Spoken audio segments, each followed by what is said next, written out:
Diesel गाडीमा है, diesel गाडीमा। अनि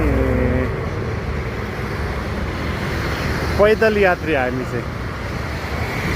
डिजेल पनि नचाहिने, पेट्रोल पनि नचाहिने, ग्यास पनि नचाहिने, अनि विद्युत पनि नचाहिने। त्यसपछि किन चाहियो हिँड्ने?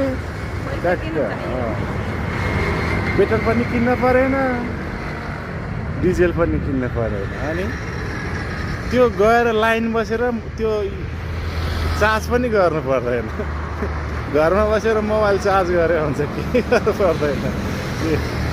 हामी चाहिँ यसरी, मैले त घरमा मोबाइल चार्ज गरेर हेर्नुहोस् होइन, घरमा मोबाइल चार्ज गरेर आएको। अनि बाटोमा फोटो खिच्न पार्छ, भिडियो बनाउनु पार्छ। त्यो यात्रा गर्नलाई चाहिँ लेफ्ट राइट छ। त्यति भएपछि अहिलेलाई चलिरहेछ। के छ त, तपाईँहरू लेफ्ट राइट हुनुहुन्छ कि? यो मेरो भिडियो हेर्नेलाई तपाईँहरू लेफ्ट हुनुहुन्छ कि राइट हुनुहुन्छ, त्यो चाहिँ कमेन्ट गर्नु होला है। ल, बाई बाई गाइज।